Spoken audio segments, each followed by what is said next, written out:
Hey, did you know that lead pencils actually don't contain any lead at all?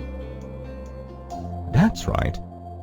Lead pencils contain graphite encased in a wooden covering. Graphite is nothing but carbon. In fact, carbon is found practically everywhere in your surroundings. It is present in the clothes you wear, the food you eat, the fuel in your car, and in the tissues of all living beings. No wonder, carbon is the sixth most abundant element in the universe.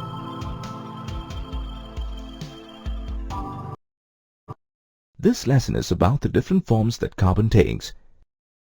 By the end of this lesson, you will be able to explain the significance of carbon in our daily life, list examples of the occurrence of carbon in nature, define allotropy, describe the different allotropic forms of carbon.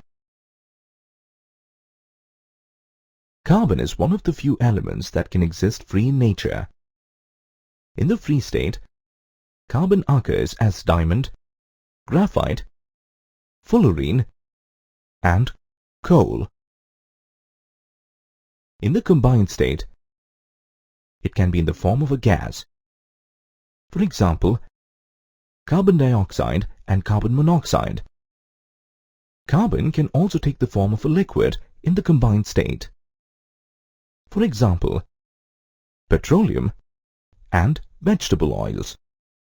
In the solid form, carbon occurs in ores such as limestone, magnesite, dolomite, and calamine.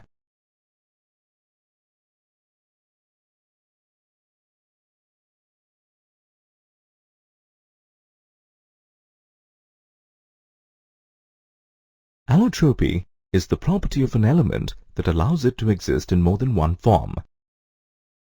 In each of these forms, the chemical properties will be more or less similar, but the physical properties will be different. The allotropes of carbon are classified into crystalline forms and amorphous forms. The black residue left when carbon compounds are heated is called amorphous carbon. Diamond, graphite, and fullerenes are crystalline allotropes. Coal, coke, wood charcoal, animal charcoal, lampblack, gas carbon, petroleum, and sugar charcoal are the different amorphous allotropes of carbon.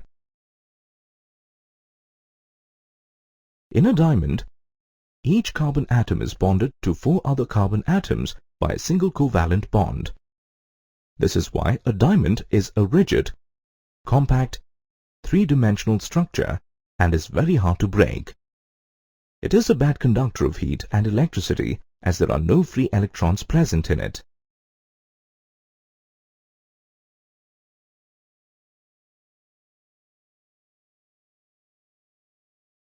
Graphite contains carbon atoms in hexagonal rings, and the rings in turn are joined together to form a layer. A series of such layers are piled one over the other. The layers of carbon can slide over each other because there are no strong covalent bonds between the atoms of 2 adjacent layers. Since graphite contains free electrons, it is a good conductor of heat and electricity.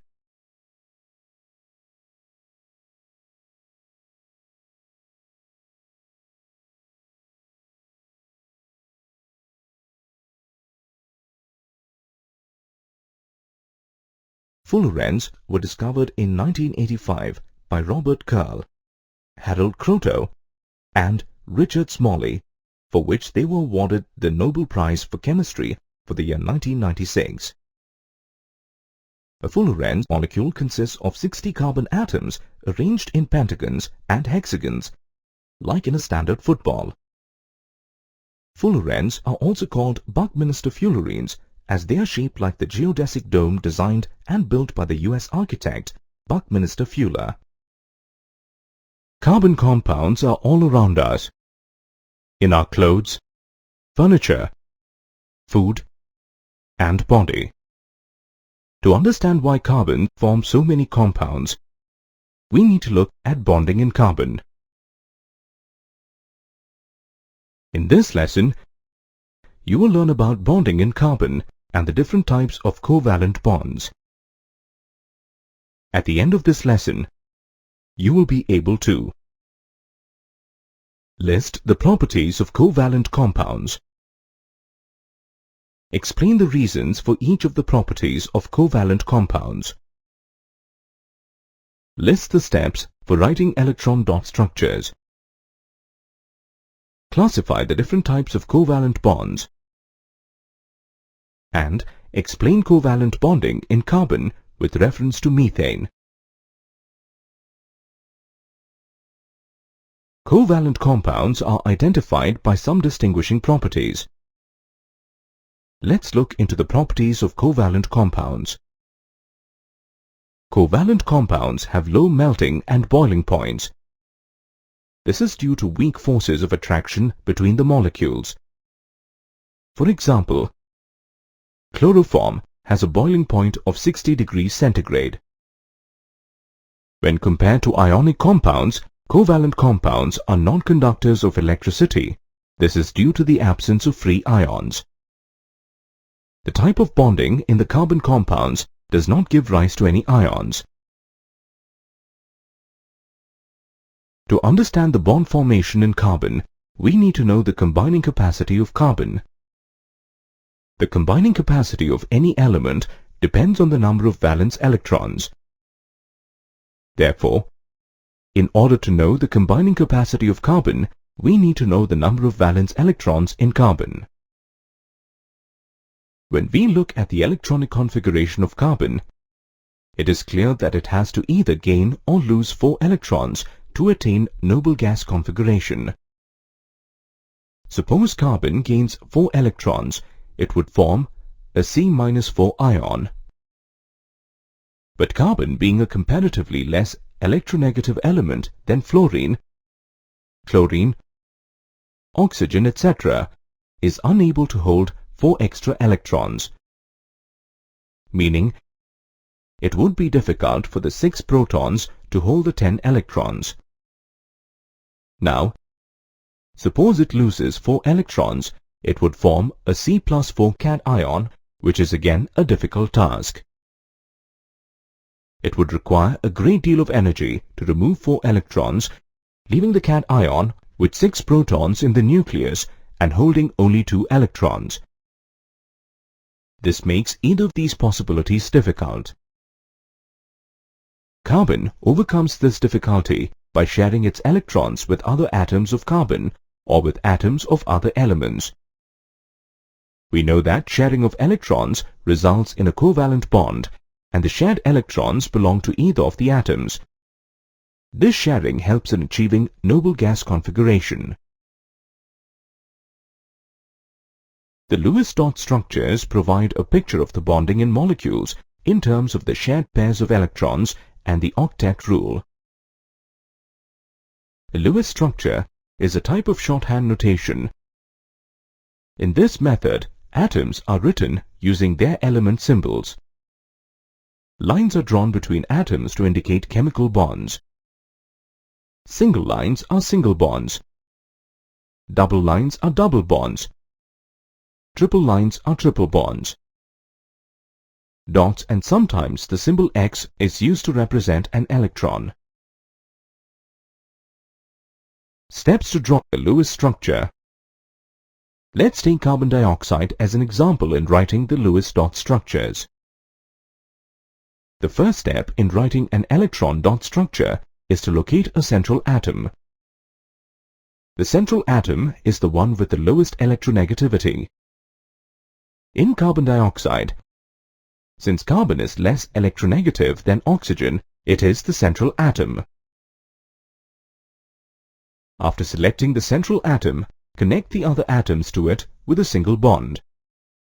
We may change these bonds to become double or triple bonds as we progress. So, let us connect the 2 oxygen atoms with a carbon atom through single bonds on either side of it. The third step is to determine the number of valence electrons possessed by each atom in the molecule. In a carbon dioxide molecule, a carbon atom has 4 valence electrons and an oxygen atom has 6. Now the octet rule states that atoms with 8 electrons in their valence shell are stable. Hence, we need to check if the octet is satisfied for each atom or not. The next step is to arrange the electrons so that each atom contributes 1 electron to a single bond. Now, in the present example, when such an arrangement is done, we can see that there are 6 electrons around carbon and 7 around each oxygen atom. This means that the octet is not complete. As the octet is not complete, move 1 electron per bond per atom to make another bond. In this example, we observed that the octet was not completed. Hence, we move 1 electron for each, and now we see that both the carbon and oxygen atoms achieve the octet by forming a double bond between them. In a covalent bond, a shared electron pair is known as a bond pair. The bond pair is represented by a line between the bonded atoms.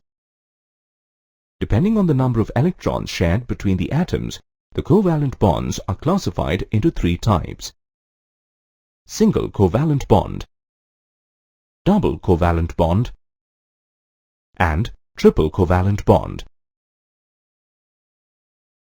Let's look at the formation of a single covalent bond, taking the example of a hydrogen molecule. We know that the atomic number of hydrogen is 1.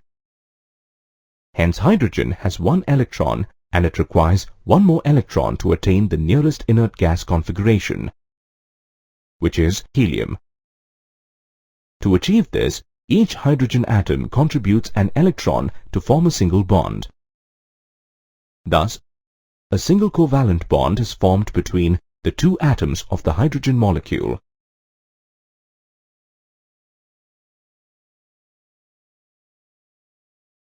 Considering the example of oxygen, let's see the formation of a double covalent bond. The atomic number of oxygen is 8 and it requires 2 electrons to achieve the nearest stable inert gas configuration, which is neon. To achieve this, 2 oxygen atoms contribute 2 unpaired electrons to produce 2 bond pairs. Thus, they share these 2 electron pairs to form a double bond or dicovalent bonds.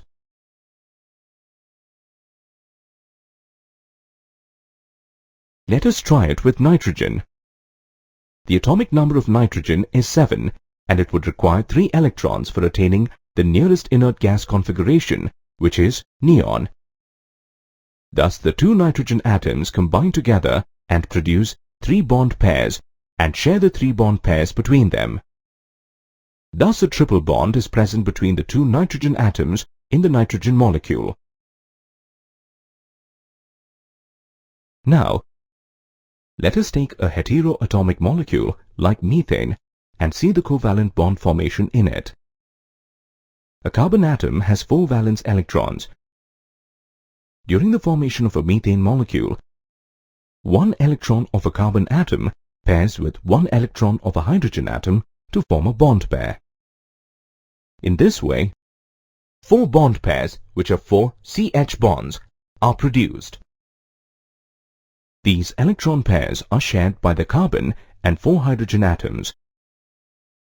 It is important to remember that carbon is a tetravalent compound and one should always check for the fulfillment of tetravalency.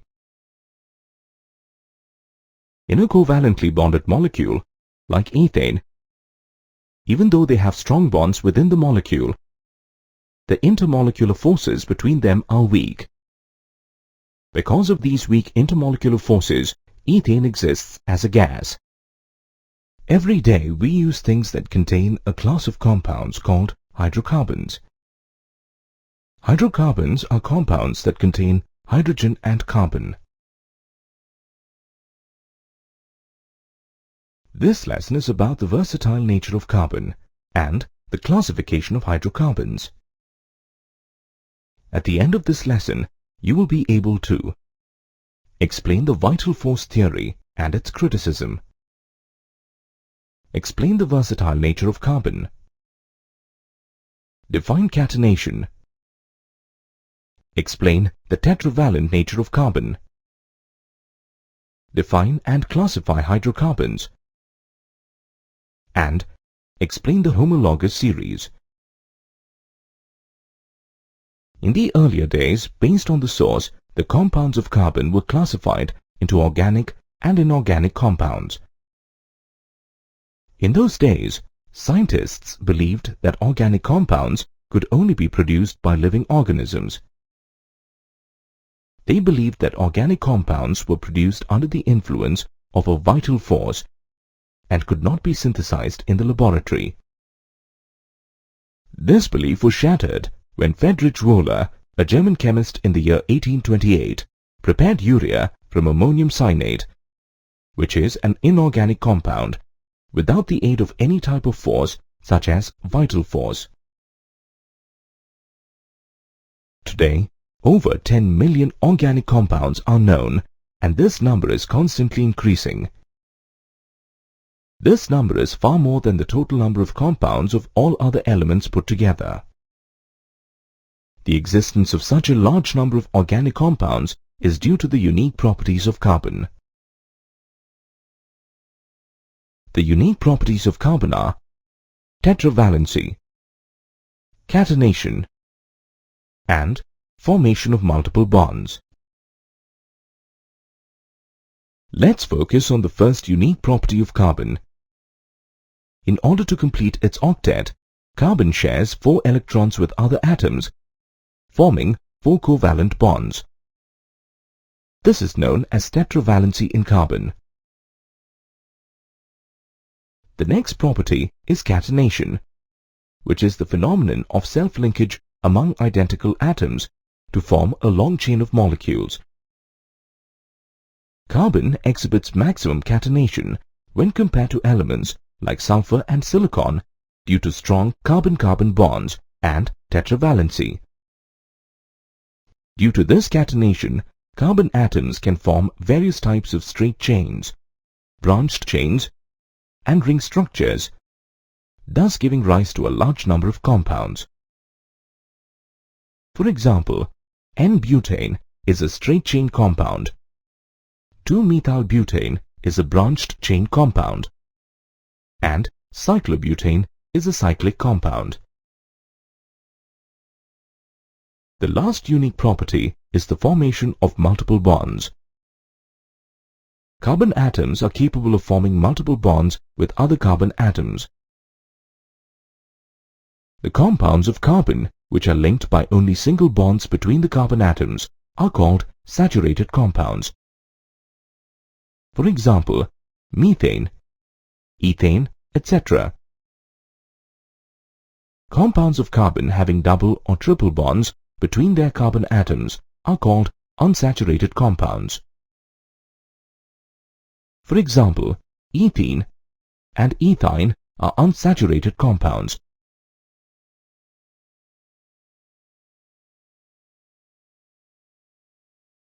Based on the structure of the carbon chain, hydrocarbons are broadly divided into 2 groups: open-chain hydrocarbons and cyclic or closed-chain hydrocarbons.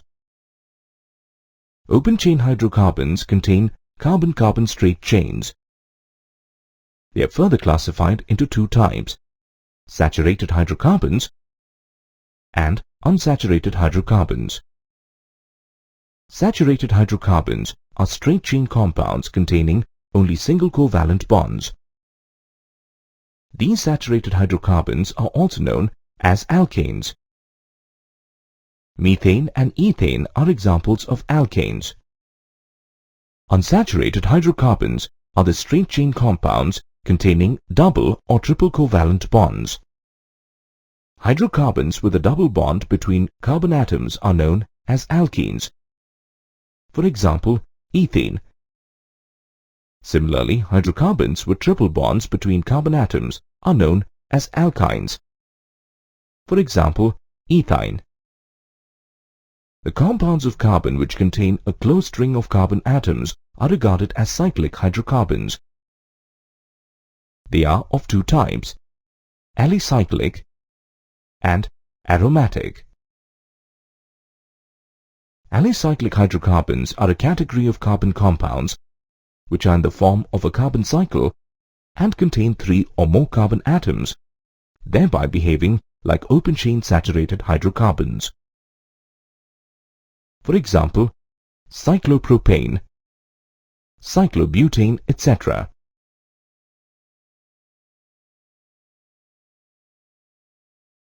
The cyclic compounds which contain a single and a double bond at alternate positions and exhibit special properties are known as aromatic compounds. For example, benzene.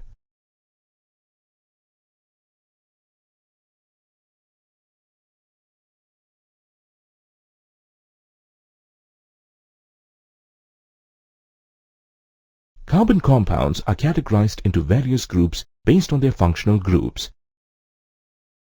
Carbon combines with many other atoms like nitrogen, oxygen, sulfur, and halogens in addition to hydrogen. These carbons which are bonded to heteroatoms exhibit characteristic properties. Such a carbon atom together with heteroatoms is referred as a functional group. These functional groups impart characteristic properties to the molecule.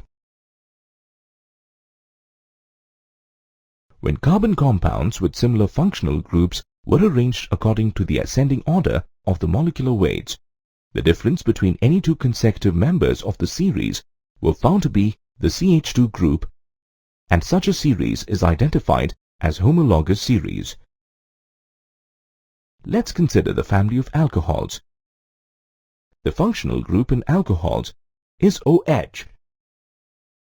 Methanol with a molecular formula CH3OH.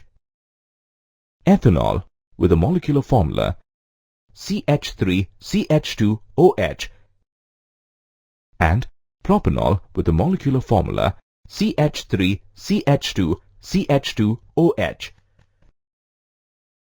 We observe that the difference between methanol and ethanol and the difference between ethanol and propanol is by a CH2 group. Let's now analyze the characteristics of a homologous series. A general formula is used to represent a homologous series. For example, alkanes can be represented by a general formula CnH2n+2. In any homologous series, the difference between two consecutive members is a CH2 group. For example, in the family of alcohols, the consecutive members differ from each other by a CH2 group. The members belonging to a homologous series are prepared by similar methods. For example, methanol and ethanol can be prepared by the hydrolysis of methyl chloride and ethyl chloride with aqueous potassium hydroxide. A gradation in physical properties is seen as the molecular mass increases in any homologous series. For example, methane, ethane, propane, and butane exist as gases. Alkanes from pentane to dodecane exist as liquids, and higher alkanes exist as solids. So, with an increase in the molecular mass, there is a gradation of physical properties. Hey, did you know that vinegar is also known as ethanoic acid? I always knew it as acetic acid. Are you sure? Actually, both of them are correct. To avoid such confusion between names of organic compounds, a standardized naming convention is followed all over the world. You will learn more about this system of nomenclature in this lesson.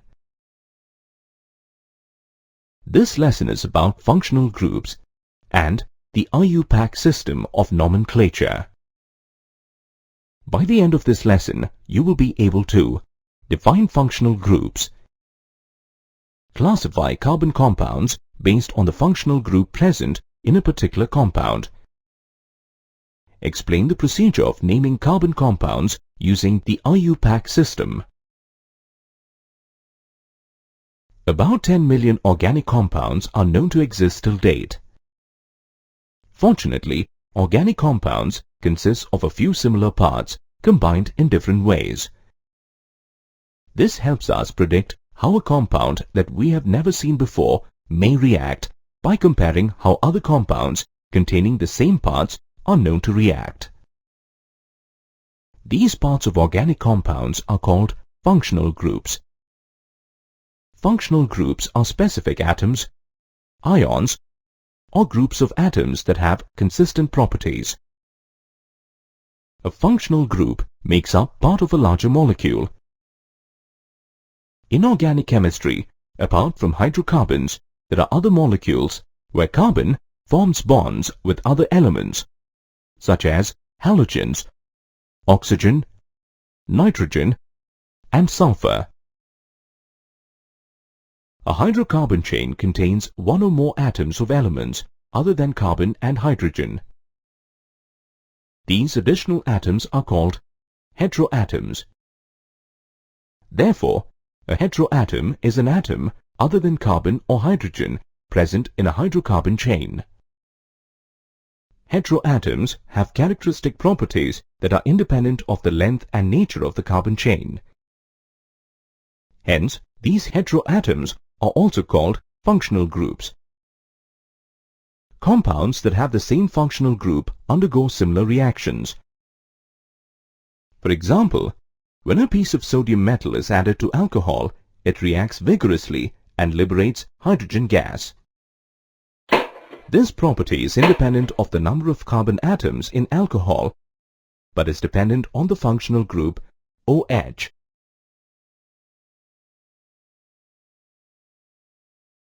Since we have such a large number of organic compounds, remembering each individual name is next to impossible.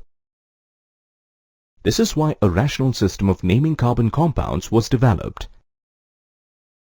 It was modified by the International Union of Pure and Applied Chemistry, IUPAC, and is followed all over the world.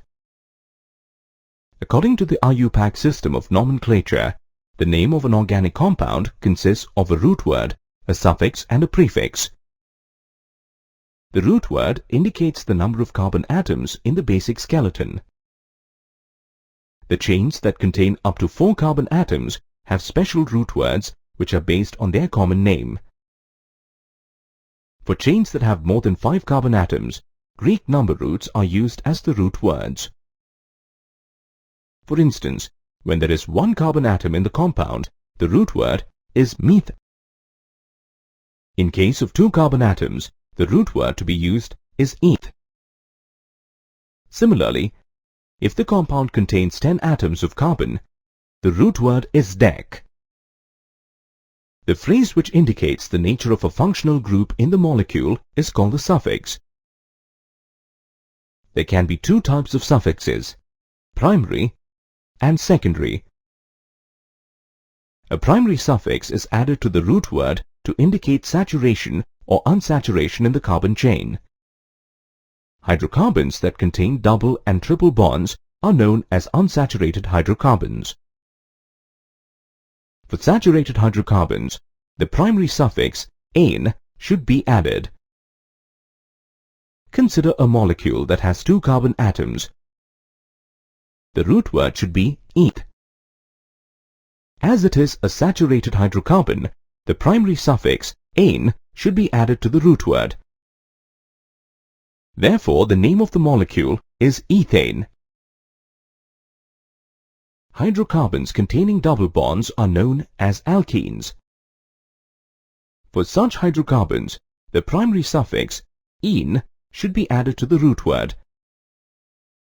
For example, for a molecule that has 2 carbon atoms, add the root word eth. If there is a double bond between the carbon atoms, add the primary suffix ene. Hence, the name of the molecule is ethene. Hydrocarbons that contain a triple bond between carbon atoms are known as alkynes, and for naming such hydrocarbons, the primary suffix "-ine" should be added. For instance, a molecule that has 3 carbon atoms will have prop as the root word. If there is a triple bond between the 2 carbon atoms, add the primary suffix "-ine". The molecule is therefore named propyne. A secondary suffix indicates the functional group present in the carbon compound. The terminal E of the primary suffix is replaced by the second suffix. The table shows examples of secondary suffixes. For example, a molecule of ethyl alcohol contains 2 carbon atoms, so the root word is eth. It is saturated, so the primary suffix should be "ane". But as there is a functional group OH in the molecule, remove the E from the name of the molecule and add the secondary suffix "-ol". Therefore, the IUPAC name of ethyl alcohol is ethanol. Using the same set of rules, let's try to find out the IUPAC name of aldehyde. Take the example of a molecule of aldehyde. It contains 3 carbon atoms, so the root word should be prop. There are no double bonds between the carbon atoms in an aldehyde molecule. The aldehyde molecule is saturated, so the primary suffix should be "-ane". However, the molecule contains a functional group CHO, so a secondary suffix needs to be included in the name. Remove the E from alkane and add the suffix "-al". Therefore, the IUPAC name of the given molecule is propanal. Similarly, let's try to compute the IUPAC name of ketone. In a given ketone molecule, there are 3 carbon atoms. Hence, the root word should be prop, and as it is saturated, the primary suffix should be "-ane". However, there is a functional group C-double-bond-O, so you must remove the E from the alkane and add the secondary suffix "-one". Hence, the IUPAC name of the molecule is propanone. Now, let's write the IUPAC name of carboxylic acid. As per the given table, the molecule contains 3 carbon atoms. Therefore, the root word should be prop, and as it is saturated, the primary suffix should be "-ane". However, there is a functional group COOH, which means you need to use a secondary suffix. Remove the E from alkane and add the secondary suffix oic acid. Therefore, the IUPAC name is propanoic acid. The parts of the name that precede the root word are called prefixes. For example, in the compound cyclobutane, cyclo is the prefix that indicates the alicyclic nature of the compounds. If the compound is not alicyclic, the prefix is absent.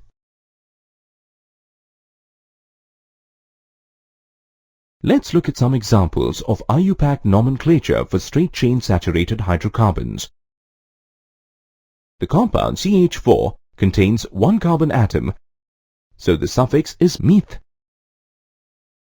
It is a saturated hydrocarbon, that is, the carbon atom is bound to 4 hydrogen atoms by a single bond. There are no double or triple bonds. Hence, this compound is an alkane. The IUPAC name is a combination of "-meth" and "-ane", which becomes methane. C2H6 contains 2 carbon atoms. Hence, the suffix is "-eth". The carbon atoms are saturated with each having 4 bonds attached to different atoms. Thus, it is an alkane. The IUPAC name is ethane, which is a combination of "-eth" and "-ane". The compound C3H8 contains 3 carbon atoms. Hence, the suffix is prop. The carbon atoms are saturated. Each carbon atom has 4 bonds attached to different atoms. Thus, it is an alkane. The IUPAC name is a combination of prop and ane, making it propane. The compound C4H10 has 4 carbon atoms, so its suffix is bute. The carbon atoms are saturated, with each having 4 bonds attached to different atoms. Thus, it is an alkane. The IUPAC name butane is a combination of bute and ane. Since C5H12 has 5 carbon atoms, its suffix is pent. The carbon atoms are saturated with each having 4 bonds attached to different atoms. So, it is an alkane. The IUPAC name is a combination of pent and ane, pentane.